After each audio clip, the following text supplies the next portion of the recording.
Nós estamos refletindo no texto de Paulo aos Efésios. Eu quero convidar você a abrir a Bíblia no texto de Efésios capítulo 4. Carta de Paulo aos Efésios, capítulo de número 4. Nós compartilhamos na semana passada versículos 1 a 6, e essa unidade ela vai, na verdade, do versículo 1 ao versículo 16, falando sobre a unidade, o andar em unidade. Então, até o versículo 16, a proposta que nós temos de Paulo é essa: a igreja precisa andar em unidade. E na semana passada compartilhamos com a igreja sobre a base dessa unidade. E falamos que a base dessa unidade é a própria Trindade. O próprio Deus Pai, Deus Filho, Deus Espírito, Ele é a base da unidade, Ele é uma unidade e nos concita também a viver nesta unidade. Hoje vamos continuar e vamos dividir essa sessão que vai do verso 7 ao 16 em dois momentos. Então, nesta oportunidade, leiamos do verso 7 ao 11. Nós vamos ler o texto que diz assim: E a graça foi concedida a cada um de nós segundo a proporção do dom de Cristo. Por isso diz: quando ele subiu às alturas, levou cativo o cativeiro e concedeu dons aos homens. Ora, que quer dizer subiu, senão que também havia descido até as regiões inferiores da terra? Aquele que desceu é também o mesmo que subiu, acima de todos os céus, para encher todas as coisas. E ele mesmo concedeu uns para apóstolos, outros para profetas, outros para evangelistas, outros para pastores e mestres, com vistas ao aperfeiçoamento dos santos, para o desempenho do seu serviço, para a edificação do corpo de Cristo, até que todos cheguemos à unidade da fé, do pleno conhecimento do Filho de Deus, a perfeita varonilidade, à medida da estatura da plenitude de Cristo. Eu li até o versículo 13, mas a nossa reflexão fica até o versículo 11. Irmãos, onde se encontra o valor ou a utilidade de uma ferramenta? Já pensou nisso? Você pode ter uma serra circular, linda, bonita, guardada lá na sua casa, precisando cortar umas arestas de madeira e tudo mais, mas a serra está ali guardada. Onde que está o valor dessa ferramenta? O valor de uma ferramenta, seja ela qual for, está no uso. Se a ferramenta apenas estiver guardada, por mais bela que seja, por mais própria que seja, por melhor que seja a sua origem, a sua marca, ela não tem valor nenhum se ela não for usada. Então, ferramentas são criadas para serem usadas. No uso da ferramenta é que ela contém, então, o seu valor. Na praticidade, na utilização dessa ferramenta. Eu quero deixar de lado essa fala por enquanto com os irmãos, e eu espero que no transcurso da nossa reflexão nós entendamos o porquê dessa pergunta inicial. Nesse texto, irmãos, é importante lembrar que Paulo está escrevendo à igreja, oferecendo uma base para a igreja viver em unidade. Nós falamos que do capítulo 1 ao capítulo 3, a palavra que define todo o conteúdo que Paulo trouxe para nós é a palavra riqueza. Do capítulo 1 ao capítulo 3, Paulo está falando para nós sobre a riqueza que temos em Cristo. Fomos, antes da fundação do mundo, eleitos. Fomos, antes da criação de todas as coisas, escolhidos por Deus Pai para viver a vida dele, para viver a vida com ele, na riqueza e na plenitude do Senhor. Dentro dessa escolha, Deus vem trabalhando na história e Ele traz para nós a sua maior riqueza, que era Cristo Jesus. Uma vez alcançados e convertidos a Cristo Jesus, aqueles que são eleitos desde a eternidade passada, aqueles que são eleitos lá no passado, eles se tornam agora herdeiros das riquezas de Cristo. Não só nesse momento presente, dos valores transformadores do Evangelho, não só nesse presente momento das bênçãos inauditas que recebemos a cada instante, não só das promessas também para um futuro, mas somos herdeiros daquilo que Cristo é. A Escritura diz que quando Ele vier, nós seremos semelhantes a Ele. Imagine você ser transformado completamente para ser semelhante ao Filho de Deus. Que riqueza! E além dessa transformação tremenda para ser uma cópia de Jesus Cristo, nós seremos herdeiros das riquezas eternas. Olhos não viram, ouvidos não ouviram, nunca entrou no coração humano a plenitude daquilo que Deus tem preparado para aqueles que o amam. Nas analogias e nas demonstrações, para que a gente pudesse ter uma ideia disso, a Bíblia descreve um lugar com ruas de ouro, um lugar com alimentos perenes, um lugar com vida abundante, um lugar onde não tem luto, não tem morte, um lugar onde não tem tristeza. Riquezas em Cristo, desfrutaremos dessa vida maravilhosa. Então, do capítulo 1 ao capítulo 3, Paulo se dedica a falar sobre essa riqueza que nós recebemos em Cristo Jesus. Do capítulo 4 ao capítulo 6, o apóstolo Paulo tem uma palavrinha-chave aqui, e nós abordamos essa palavra na semana passada em mais detalhes, é a palavra andar. Então nós vamos aprender a andar. E o primeiro momento que Paulo trata conosco aqui é que nós aprendamos a andar em unidade. E dissemos na semana passada que unidade não é uma coisa que a gente cria. Vamos fazer o café da comunhão domingo de manhã para criar unidade entre os membros. Vamos fazer um jantar, um almoço aqui e ali para criar unidade. Isso é aproximação, isso é comunhão, isso é maravilhoso. Mas a nossa unidade é criada por Deus. A nossa unidade é por causa de Jesus. E nós dissemos então que se você sai daqui e vai lá para o Japão, vai lá para o Afeganistão, vai para qualquer lugar do mundo, e lá você encontra um outro crente em Cristo Jesus, existe um imã. Você se abre com ele, ele se abre contigo. Há uma alegria natural, há uma irmandade natural e própria, há uma unidade natural entre os cristãos. Não precisa levar uma carta de recomendação, não precisa levar um testemunho por escrito, basta você dizer: eu sou de Jesus, eu confesso Jesus como meu Salvador, e à medida que esse entranhamento vai se aprofundando, essa unidade se mostra clara. Obviamente que entre nós cristãos, seja de denominação A ou B, existem pequenas diferenças, mas essas diferenças são pequenas e não nos separam, apenas nos distinguem, mas não nos separa. O que nos une é maior do que aquilo que nos distingue de forma diferente ou separada. Então Paulo está escrevendo aqui essa carta, irmãos, para ensinar a igreja agora a colocar em prática aquilo que ele havia ensinado até o capítulo de número 3. Então eu quero compartilhar com a igreja nessa oportunidade esse tema que propusemos aqui: dispositivos de Deus para a igreja viver em unidade. Nós já temos a unidade, precisamos conservá-la. Temos a unidade, precisamos preservá-la. Cuidar para que não haja desfacelamento, quebraduras, rachaduras nessa unidade, mas viver de forma tal que ela seja cada vez mais visível.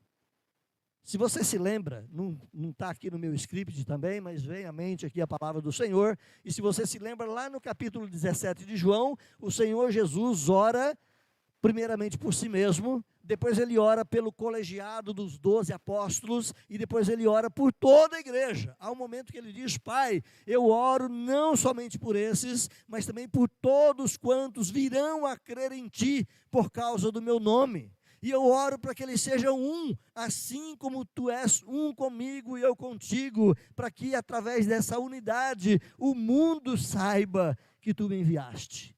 Então a unidade da igreja, ela é fundamental, não apenas a unidade denominacional, mas a unidade do povo de Deus. Apesar das barreiras, apesar das placas de igrejas, a unidade do povo de Deus é fundamental para que o mundo conheça que Cristo é mesmo o enviado de Deus. Então nós queremos compartilhar nessa oportunidade este nosso tema aqui: dispositivos de Deus. Então quando eu falo dispositivos, você pode trocar lá por ferramentas.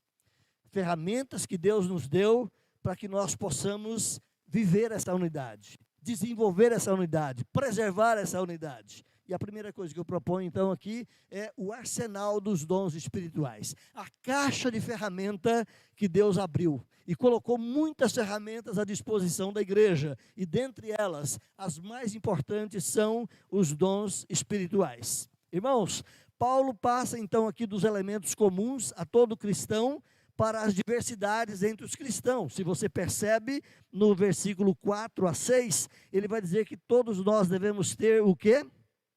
Um andar digno da vocação a que fomos chamados, todos nós devemos ter humildade, todos nós devemos ter mansidão, todos devem desenvolver a longanimidade, todos devem ser suporte uns aos outros em amor, todos devem se esforçar para preservar essa unidade, todos nós temos que viver exatamente nessa fé única, em um só corpo. Cristo não tem duas igrejas, duas noivas, dois povos. Cristo tem apenas um só corpo, existe um só Espírito, fomos chamados para a mesma esperança, e Paulo vai tratando aqui de coisas que nos são comuns, pertence a todos nós, mas depois Paulo fala então, do versículo 7 em diante, que há coisas particulares.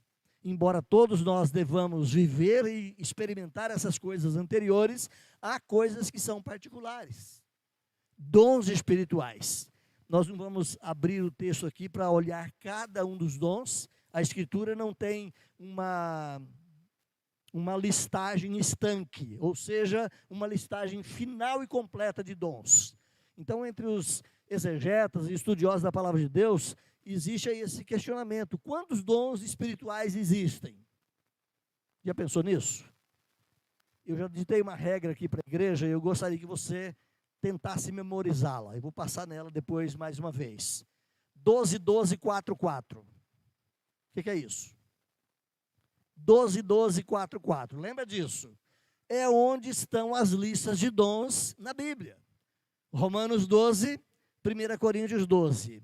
Efésios 4, 1 Pedro 4. Então, se você lembrar dessa regra, 12, 12, 4, 4, peraí, onde que está mesmo e tal? Romanos 12, 1 Coríntios 12, Efésios 4, 1 Pedro 4. E você vai encontrar as relações de dons. Mas mesmo tendo essas relações de dons ali, nesses textos especiais, onde Paulo e Pedro colocam à disposição nossa ali alguma listagem de dons, elas não são estanques, elas não são exaustivas. Então, à luz de toda a Bíblia, percebe-se também que existem outros dons que não estão presentes aqui nessas listagens. Então, essas listagens são para nós instrutivas, pedagógicas, para que a gente possa perceber os dons, e os principais estão destacados nesses textos. Talvez a leitura fosse um pouco longa se nós fôssemos ler o capítulo 12 de Paulo aos Coríntios. Então eu não vou fazer isso, mas é tarefinha de casa. Anota aí na sua Bíblia, ler em casa 1 Coríntios capítulo 12, observando, sublinhando, fazendo uma relação de quantos dons espirituais Paulo trata ali naquele capítulo. Então é um capítulo chave. Então nós vamos encontrar isso, e o ensino que temos ali naquele capítulo 12 de Coríntios, irmãos, é que existe uma variedade de dons para uma individualidade de pessoas. Para cada indivíduo nascido de novo em Cristo Jesus, há pelo menos um dom. Quando você foi convertido, quando você foi nascido de novo em Cristo Jesus, Deus já colocou na sua nova natureza pelo menos um dom. Qual é o seu dom?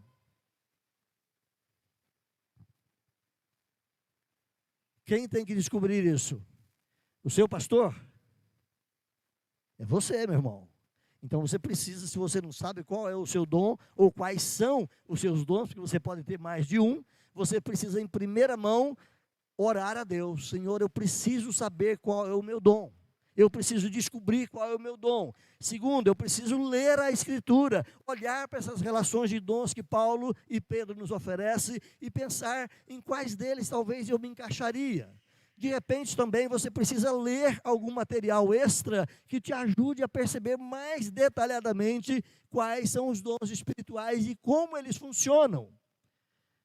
Lyda Knight é uma autora evangélica, presbiteriana, e esse livro está presente aí nas nossas editoras. Você pode procurar então um livro chamado Qual é o seu lugar no corpo de Cristo? Esse livro trata exatamente de dons espirituais. Eu tenho batido na tecla aqui com a igreja, que a igreja precisa ler. E eu volto a perguntar para você, quantos livros cristãos você lê por ano? A maioria, para vergonha nossa, não lê nenhum. Por que nós não lemos? Porque nós somos preguiçosos. não é? Nós somos preguiçosos e muitas vezes somos omissos. Ah, pastor, eu não tenho tempo. Brincadeira, meu irmão, minha irmã, você não tem tempo para ler um livro, não é? Só não lê quem não quer.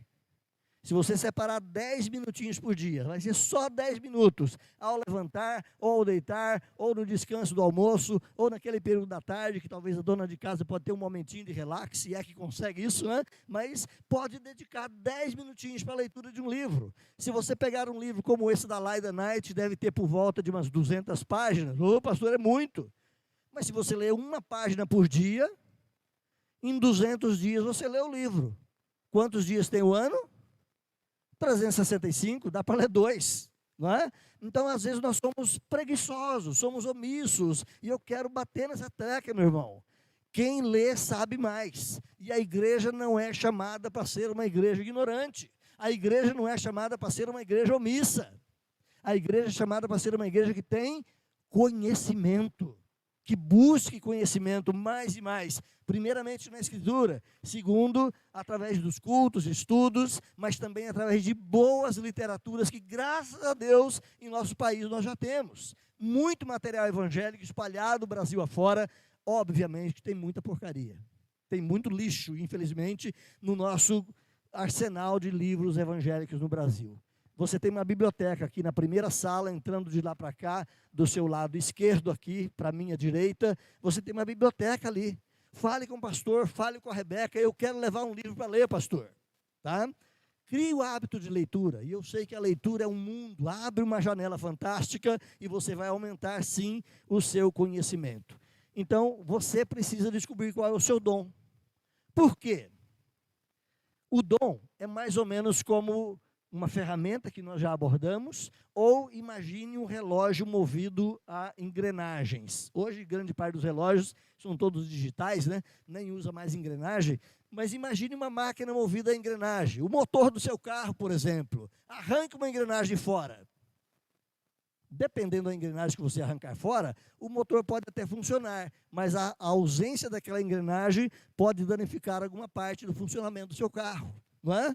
Então, cada componente é importante. Ah, vou jogar fora porque isso aqui não faz falta. Não, cada componente é importante. Assim também, cada dom que os crentes possuem são importantes. A igreja muitas vezes funciona mal. A igreja muitas vezes trabalha mal, não produz, não vive de fato na plenitude daquilo que deve ser, porque os crentes não sabem o seu dom. Porque os crentes não se envolvem com a obra. Muitos de nós queremos ser apenas bons ouvintes. É como se a gente fosse para um estádio de futebol, assistir o jogo favorito do nosso time, e a gente fica só na torcida. Os coitados lá embaixo estão ralando, se quebrando, dando sangue para que o time ganhe, e a gente só está lá na torcida, só vendo. E a gente fica bravo ainda quando eles não ganham o jogo. Não é? Assim, às vezes, é a igreja. Ah, a igreja não anda, o pastor não sei o quê, o fulano não sei o quê, e nós jogamos pedra, mas muitas vezes nós não nos envolvemos. Cada crente tem um lugar especial na igreja. Cada crente tem um funcionamento especial na igreja. Você não foi chamado como crente, meu irmão, minha irmã, para apenas sentar no banco. Qual é o seu lugar?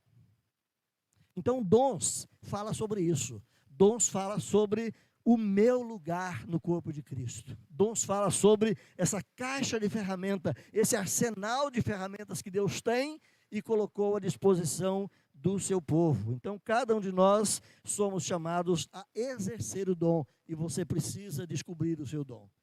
Imagine se você é crente já há 20 anos e não sabe o seu dom. Você deixou de ajudar o corpo de Cristo a funcionar de maneira correta e boa durante 20 anos. Em alguma medida, nós estamos prejudicando a obra da igreja por não sabermos, então, o nosso dom. Então, os dons, eles são presentes de Deus. São brindes de Deus para cada cristão, para que cada crente viva e desempenhe a função para o que ele foi chamado. Lá na Escritura, a palavra para dons são carismatas, de onde vem a palavrinha nossa, carismático, né? O carismático, a gente pensa nisso hoje, em termos religiosos, a gente pensa naquele pessoal pentecostal, avivado, fogo puro, eles são carismáticos. Na verdade, a palavra carismático é simplesmente o possuidor de um dom. Você tem que ser carismático, no sentido bíblico da palavra. Possuidor de um dom. Você tem uma ferramenta que Deus te deu para trabalhar na obra, para se envolver na obra, de modo então que o carismático não pode ser apenas um termo correspondente a um grupo, mas o carismático tem que ser um termo correspondente a cada crente, a cada um de nós. De acordo com o Novo Testamento, a igreja é uma comunidade carismática. A igreja é um povo que tem carismas, que tem dons de Deus. Qual é o seu dom? Eu queria jogar um desafio para você aqui então.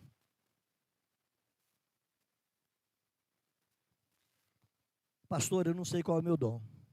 Estou até com vergonha. Tem 20 anos que eu sou crente, não sei qual é o meu dom. Até o final do ano, descubra o seu dom. Até o final do ano, ore ao Senhor, chore perante o Senhor, clame ao Senhor, se debruce em cima dessa busca. Eu quero descobrir o meu dom, porque eu quero servir melhor o meu mestre. Servir a Deus, meus irmãos, é mais do que vir no culto, cantar e levantar as mãos. É doar toda a nossa vida para que de fato funcionemos como o Senhor espera que funcionemos. Então a igreja, é uma comunidade carismática. A igreja é o corpo de Cristo e, como já repetimos, cada crente recebeu um carisma, cada crente recebeu um dom para exercer a função a qual o Senhor espera que você faça. O bom seria se a gente olhasse cada dom em específico aqui. Então nós devemos fazer uma distinção entre dons espirituais e aptidões naturais, tá? Se precisar, Luiz, põe um pouquinho mais de som, só para suplantar aqui o barulho da chuva. Me ouviu aí? Então nós devemos ter uma distinção entre dons espirituais e aptidões naturais. O que é uma aptidão natural? Roberto Carlos é um bom cantor? Zeca Pagodinho é um bom cantor? Seja qual o estilo desses caras aí, né? Eles são bons no que fazem. Mas aquilo é um dom espiritual? Não, é uma aptidão natural, é um talento natural que Deus deu para esses caras. A graça de Deus alcança todo mundo, não só os salvos.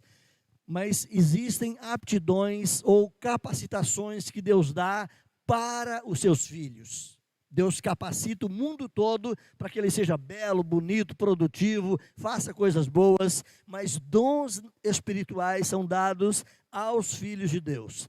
Então, quando nós nascemos nesse mundo, nós já recebemos também na nossa gênese alguns talentos naturais, algumas aptidões para áreas específicas. Tem gente que é bom na mecânica.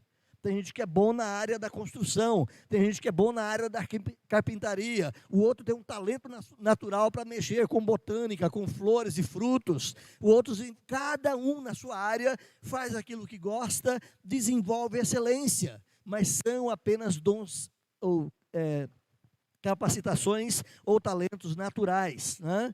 Então, em certo sentido, todo ser humano foi dotado com alguns talentos. Cada pessoa aprende a fazer coisas que gostam, que se identificam e que se saem muito bem naquilo.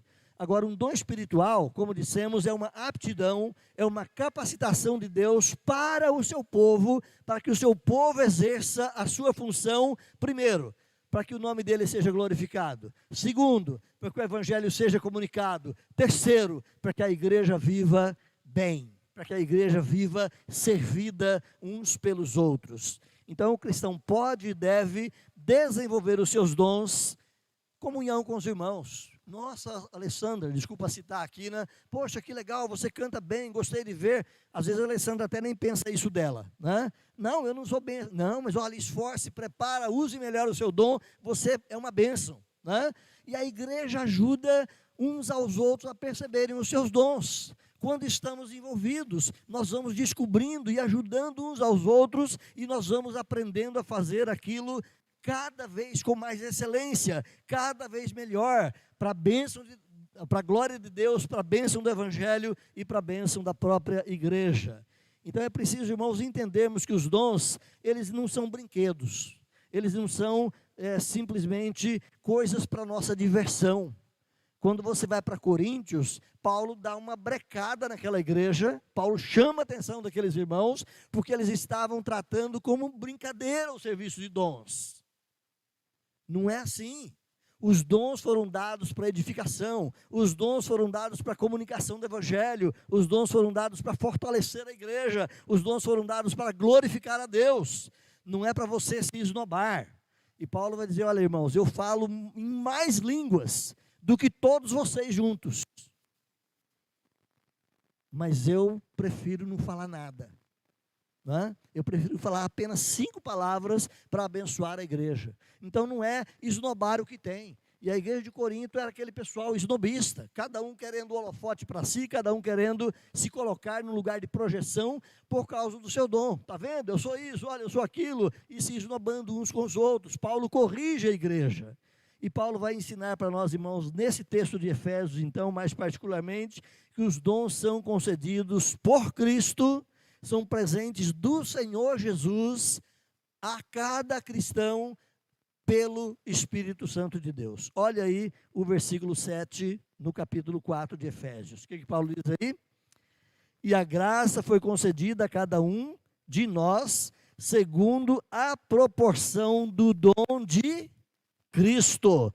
Por isso diz, quando ele subiu às alturas, ele levou cativo o cativeiro e concedeu dons aos homens, dádivas aos homens.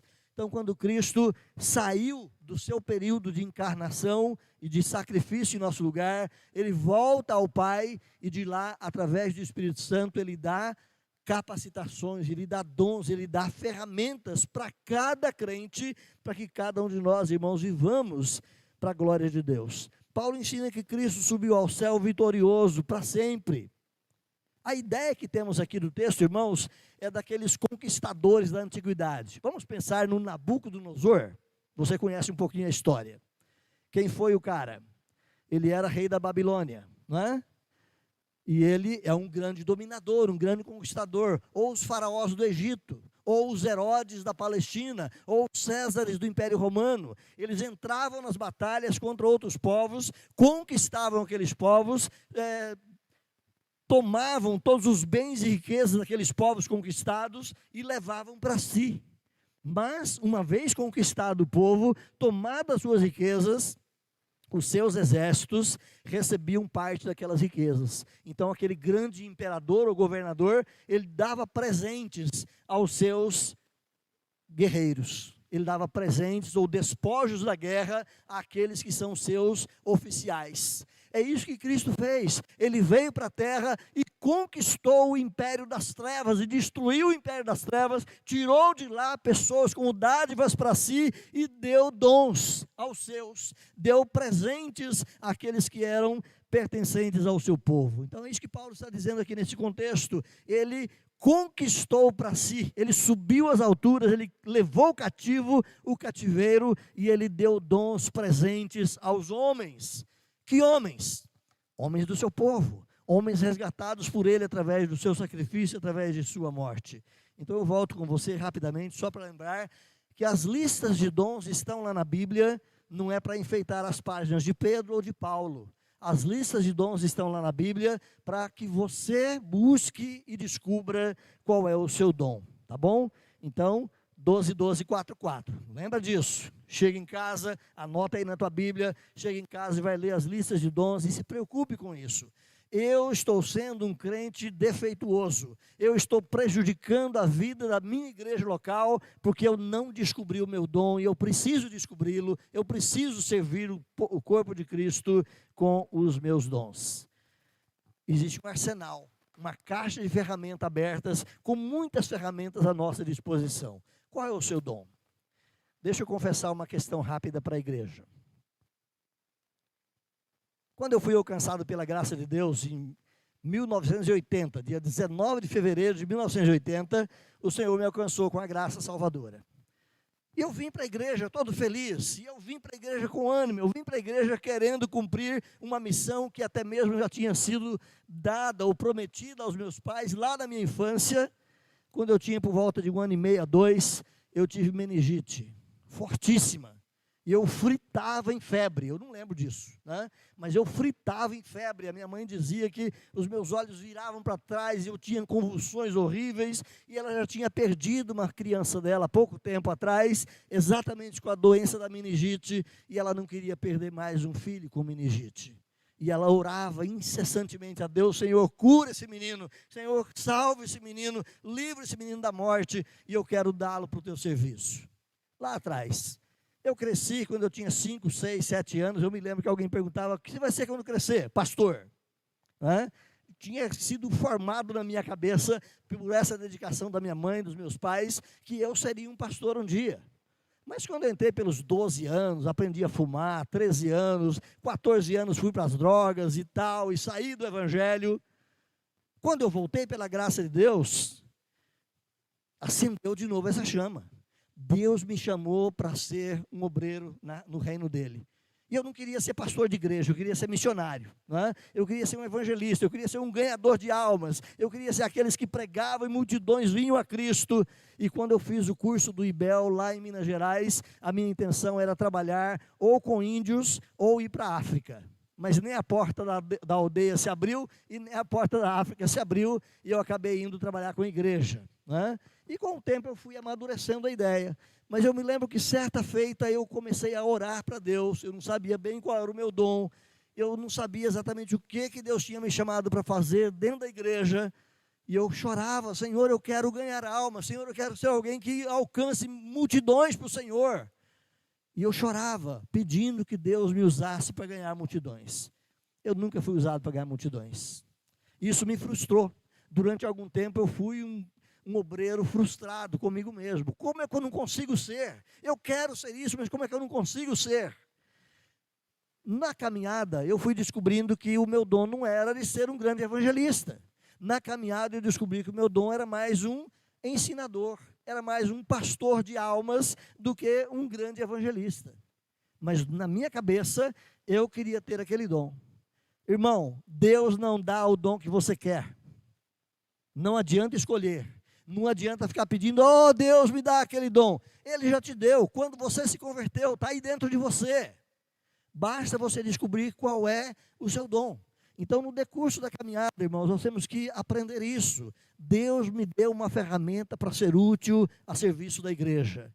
Talvez eu nunca vou pregar como pastor da minha igreja, talvez eu nunca vou ser um ganhador de almas como aquele outro irmão lá, eu nunca vou ser isso ou aquilo, mas você tem uma ferramenta aí que Deus te deu. Você precisa descobrir a sua ferramenta. Segundo lugar, então, que eu quero colocar aqui, meus irmãos, é os dons de base na sustentação da unidade. Nessa lista de Paulo aqui, em Efésios 4, se você observou, pode passar aqui o segundo item, nessa lista que Deus deu através de Paulo aqui, nós só temos 4 ou 5 dons, e nós vamos falar sobre eles rapidamente então. Então, nessa lista aqui, o apóstolo Paulo apresenta 5 dons, eu coloco como 5, tem pastores que preferem 4, eu vou explicar por quê depois.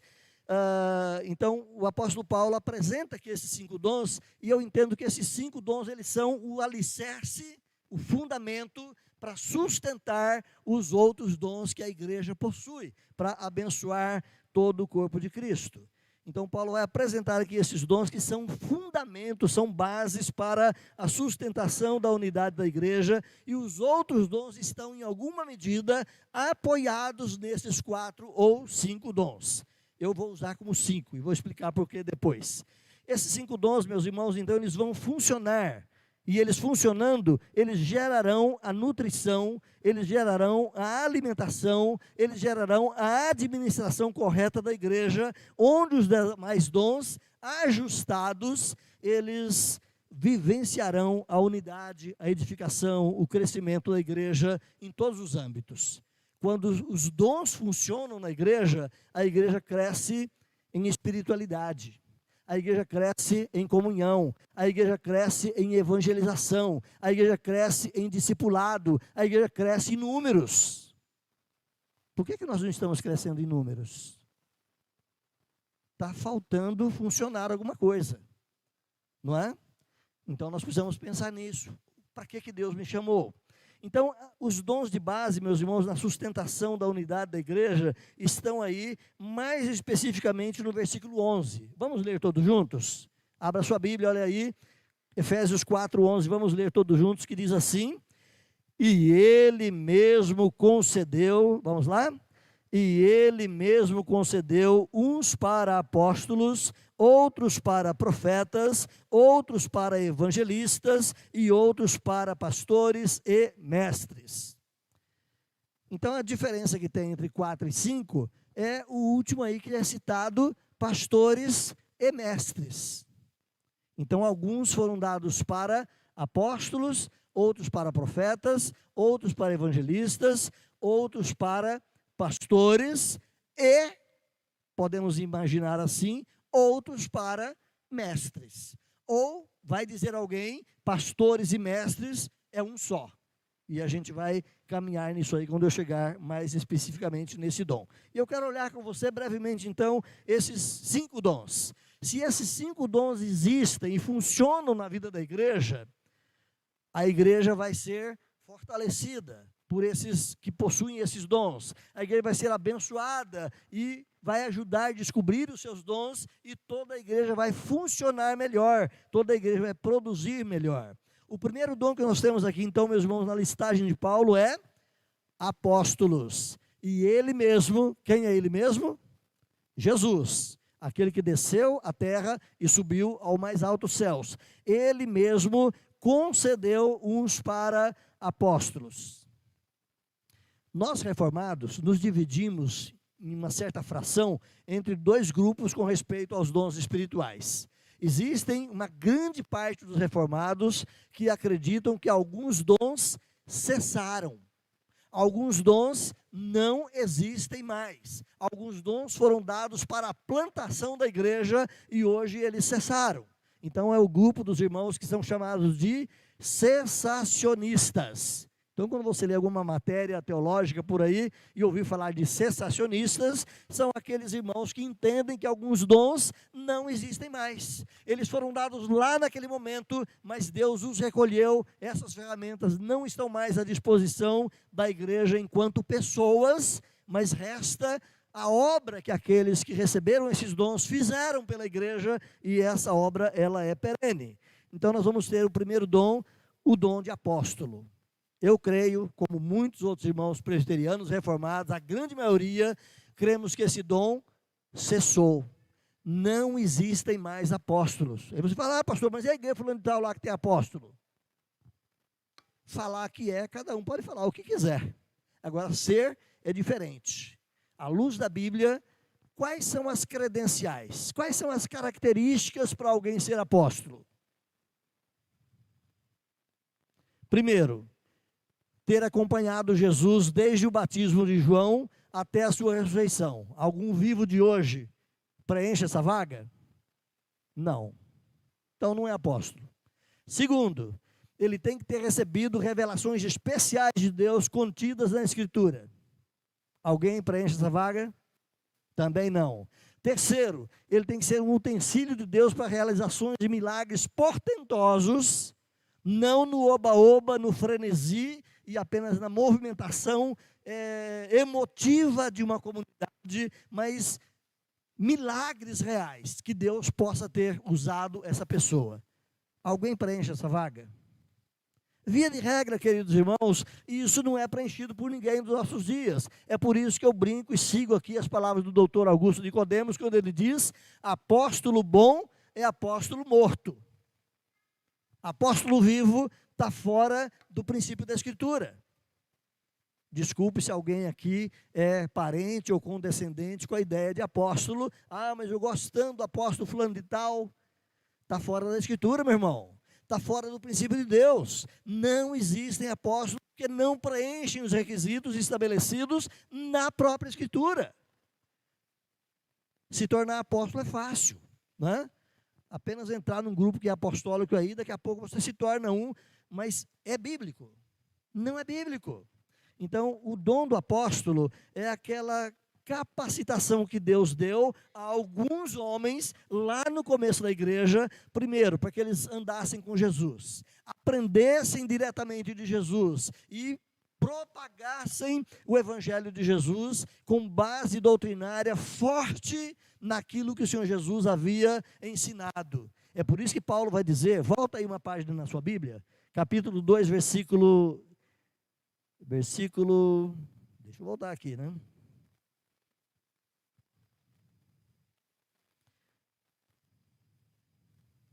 Opa, perdi aqui, gente.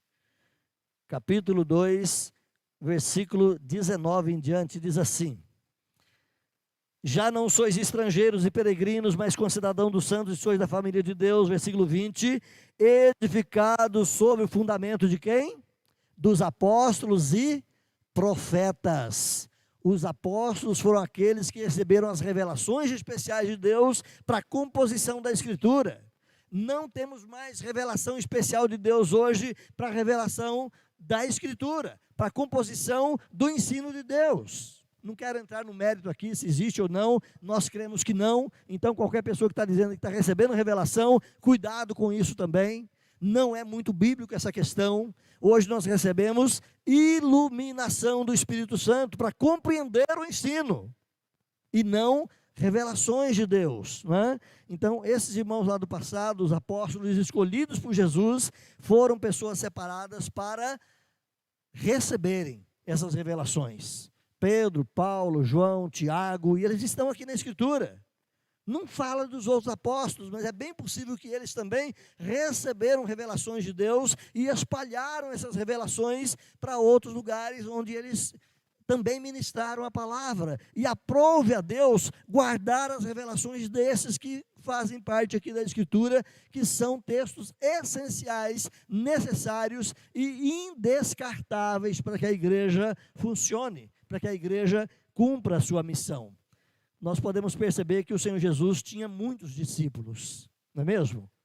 Quantos discípulos tinha Jesus? Centenas, milhares. Onde ele ia, multidões de seguidores iam atrás deles.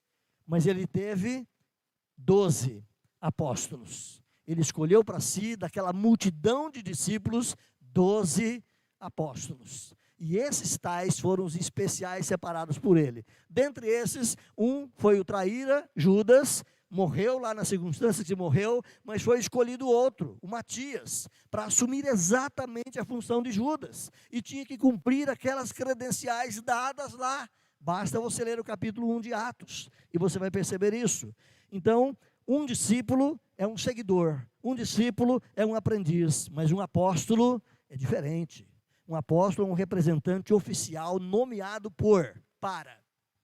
Então, um apóstolo é um representante especial de Deus, é como um embaixador de Deus, para ser o porta-voz em nome de Deus para o restante do povo. E Deus separou alguns e não para apóstolos. Essa função, cremos nós, reformados, cessou. Não existe mais apóstolos no sentido bíblico da palavra. Então, esses homens ajudaram a lançar os alicerces da fé, a estabelecer a doutrina cristã, e a igreja aprendeu a viver na doutrina dos apóstolos. Segundo dom, profetas. Quem eram os profetas? Então, quando nós falamos em profeta hoje, nós aprendemos aí no meio dos irmãos de outras denominações, que o profeta é aquele cara que se levanta no culto e ouve a palavra do Senhor, porque Deus tem dito e tal, e dá uma profetada. Né? Dá um recado, ou para uma comunidade, ou para uma pessoa, e esse é o profeta. Na verdade, meus irmãos, nós cremos que também o dom do profeta, na habilidade da igreja primitiva, cessou. Quem era o profeta na igreja primitiva? Não tinha Bíblia ainda, como temos hoje. Eles tinham apenas o Velho Testamento, nem o Novo Testamento existia. E Deus, então, através dos que os apóstolos ensinavam, esses profetas, iluminados pelo Espírito Santo, eles também falavam e instruíam a igreja para espalhar essa boa nova em cima do que os apóstolos ensinaram, ou diretamente iluminados pelo Espírito Santo. Eram homens especiais, capacitados para fortalecer, disseminar e aprofundar o ministério da igreja naquele período primitivo. esse tipo de profeta acabou. Hoje o conceito que nós temos de profeta é aquela pessoa que prega a palavra de Deus. Então, eis um profeta. Uma pessoa que prega a palavra de Deus, olhando para a Escritura, não tirando da sua cabeça, inventando caraminholas e fábulas, mas alguém que prega a palavra, que instrui a igreja, olhando para a palavra. Cremos que esse é o profeta de hoje. Não é um adivinhador do futuro, não é um prognosticador de coisas, mas é alguém que olha para a palavra e ministra essa palavra para a igreja, ensinando o evangelho. Então, os cristãos da igreja primitiva, como dissemos, eles não tinham a estrutura de conhecimento bíblico que nós temos hoje, e o Espírito Santo agia de forma muito especial na vida de alguns irmãos para pregar o evangelho a toda criatura. O propósito da profecia, então, era edificação, exortação e consolação da igreja. Então, mais uma vez, assim como os apóstolos cessaram, os profetas que recebiam diretamente do Espírito Santo a instrução também cessaram. Hoje queremos que o profeta, os pregadores do evangelho, eles continuam falando do evangelho, mas não recebendo diretamente do Espírito, eles recebem da palavra. E a partir da palavra o Espírito os ilumina e eles são capacitados a pregar então o evangelho de Jesus Cristo. Então os cristãos de hoje não obtêm conhecimento direto do Espírito, é via palavra. Se o Espírito Santo vai dar o ensinamento direto para a pessoa que já está na palavra, que vantagem tem isso? Já está na palavra, não é? Terceiro ponto aqui, irmãos, evangelistas. Então os evangelistas eram os missionários itinerantes, eram aquelas pessoas que recebiam o dom do Senhor para pregar o evangelho e saíam de lugares para lugares, não tinha tanto pastor como hoje também, e saíam de lugar para lugar pregando o evangelho, especialmente a chamada à salvação. E o evangelista, hoje ele ainda existe. São pessoas que Deus capacita, homens e mulheres, para falar com poder e graça da salvação em Cristo Jesus. E esses irmãos são grandemente usados por Deus. De repente, um bom evangelista alcança 50, 100, 200 pessoas por ano que são convertidas por Cristo Jesus. Eu não sou evangelista, eu sou mais um pastor, mas a igreja precisa de evangelista. Será que você não é um evangelista embutido, enrustido, que não descobriu o seu dom e que não está exercendo o seu dom? A igreja precisa de evangelista, meu irmão. Então precisamos orar para que Deus ou desperte evangelistas que estão aqui dormindo, ou traga para o nosso meio irmãos com dom de evangelista. A igreja precisa de crescimento, a igreja precisa de alcançar mais. Agora você não pode dizer, bom, já que eu não sou evangelista, então eu não preciso pregar para ninguém. Tá bom? A missão é dada a cada um de nós, e Deus vai usar você também na sua singularidade para abençoar outras vidas, só que com diferença. O irmão que tem o dom de evangelista, ele ganha 200 e você ganha uma, mais ou menos isso. Nós fazemos o trabalho, Deus honra o nosso esforço, mas aquele que tem o dom, ele tem naturalidade, facilidade para alcançar mais e mais pessoas, não por ele mesmo, mas porque Deus o separou especialmente para essa finalidade. Então, cada cristão precisa ser uma testemunha de Jesus, mas a igreja precisa de pessoas que tenham o dom da evangelização para alcançar mais e mais pessoas. Quarto dom, pastores. Então, na sua relação aqui de Efésios 4:11, você tem pastores e mestres, podem ser dois, ou alguns vão tirar o e vão entender pastores, mestres. Porque essa palavrinha e, essa conjunção lá no grego, ela tanto significa e, no sentido aditivo, de mais um, tanto quanto ela significa também. Então a palavrinha kai, lá no hebraico, lá no grego, ela tem essa significação. Em alguns lugares, dependendo da construção frasal, ela pode significar e, no sentido de adicionar mais um, ou ela pode ser apenas também. Então, pastores e mestres, aí é mais um dom, ou pastores que são também mestres. Então, existe essa distinção, por isso alguns se dividem entre 4 ou 5 dons. Pastor, meu irmão, é aquela pessoa designada por Deus, separada por Senhor para atender o rebanho.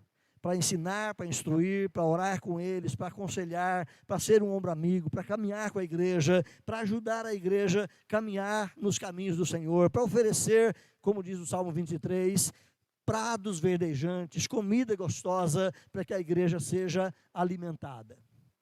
Em algum grau, não talvez tão fortemente assim, mas em algum grau, o pastor da sua igreja procura fazer isso.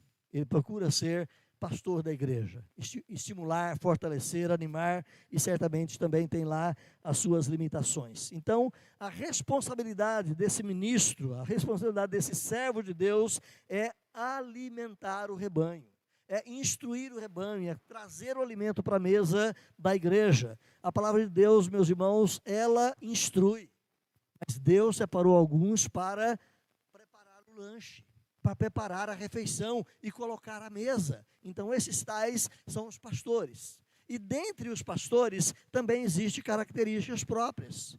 Um é mais amável, um é mais carismático, um é mais acolhedor, o outro é mais visitador, o outro é mais conselheiro, e alguns ajuntam essas atividades todas e fazem bem o seu trabalho. Outros são mais específicos de algumas áreas, mas são pessoas que estão preocupadas com o rebanho e querem ver a igreja caminhando bem, alimentada na palavra de Deus. Então a palavra de Deus oferece proteção, privilégio, provisão para a igreja local e não entretenimento. Charles Haddon Spurgeon, falei Raj, mas não é Raj não, viu Raj? Charles Haddon Spurgeon foi um pastor calvinista, batista, de uns 200 anos atrás, vocês conhecem, tem muito material do Spurgeon por aí, e ele dizia o seguinte, que haverá um tempo onde nas igrejas não haverão pastores, mas haverão palhaços, animando o povo como uma plateia num circo. E hoje as igrejas estão cheias desses tais. Infelizmente, muitas comunidades evangélicas, o ensino da palavra de Deus ficou de lado e o culto se transforma num grande movimento de oba-oba, de agitação, de diversão, de entretenimento e não de instrução da palavra de Deus. Pastores não foram chamados para animar a plateia. Pastores não foram ensinados para fazer um show. Pastores foram chamados para ensinar a palavra e servir a mesa, com alimento, com sustento para a igreja. Outra atividade que nós temos então, completando e fechando o círculo aqui, é o dom de mestre, que é o último que Paulo anota aí. Como eu disse, muitos teólogos veem pastores mestres, e outros veem pastores e também mestres. Então há 4 ou 5 dons. Eu prefiro entender que são 5 dons.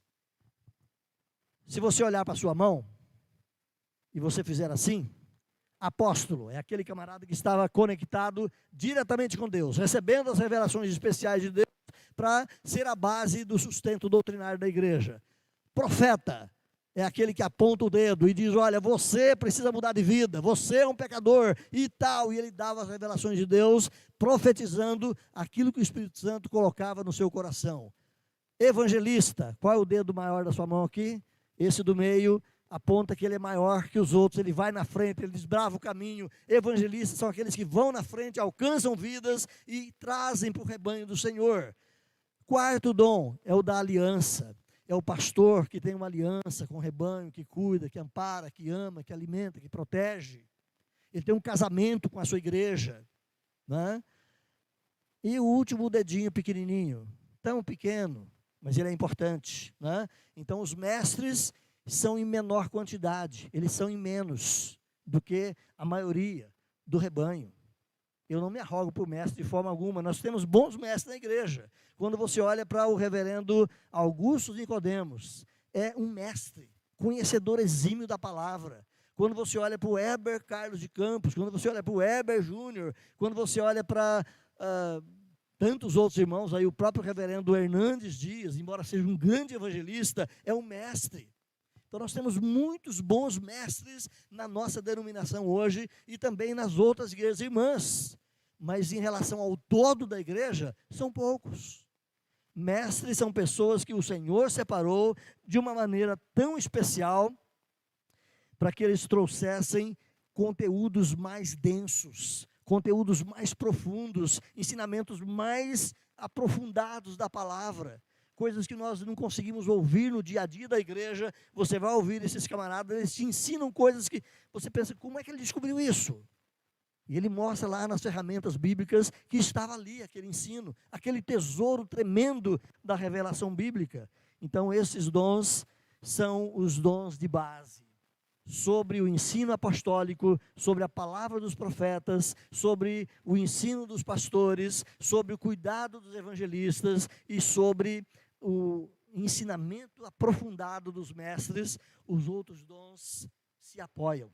E uma igreja apoiada nesses 5 dons, descobrindo quais são cada um os seus dons, essa igreja tem tudo para crescer. Eu acredito que essa igreja aqui tem tudo para crescer. Nós estamos um tanto quanto parados. Nós estamos um tanto quanto atrofiados. A maioria de nós não sabemos qual é o nosso dom. Eu não me lembro a data, mas salvo engano, por volta do ano 2012, 2013, eu trouxe uma série de 16 estudos aqui para a igreja, falando sobre cada dom, os mais cotados na Bíblia, e o nosso desafio naquela época é o mesmo de hoje. Descubra o seu dom, meu irmão, porque é funcionando no lugar que Deus te colocou que você vai ser uma bênção para a igreja. É funcionando na função para a qual Deus te chamou que essa igreja vai crescer. Você pode ter o dom de misericórdia, você pode ter o dom do serviço, você pode ter o dom de evangelista, você tem vários dons. Agora cada um precisa descobrir o seu dom. Converse um pouco mais entre vocês, converse um pouco mais com o seu pastor, converse um pouco mais com a liderança da igreja, queira descobrir qual é o seu dom. Então, terminando aqui, meus irmãos, esses 5 dons, eles são alicerces sobre os quais os outros dons se apoiam para que a igreja possa realmente frutificar, crescer e melhor produzir. Então, como cristão, nós precisamos entender isso. Os dons são ferramentas que Deus nos deu. Cada crente tem pelo menos um. E eu preciso descobrir qual é o meu. Lembra que eu falei que eu tive crise? Que eu tive luta? Que eu tive dificuldade, inquietação e lágrimas? Um dia Deus mostrou para mim, Emiliano, calma. Você está no lugar certo, é aí mesmo. Agora não adianta querer que eu faça aquilo que não é da minha função. Cada um precisa fazer o que é da sua função. E todos fazendo, a igreja vai ser edificada, fortalecida e acrescida com a graça de Deus.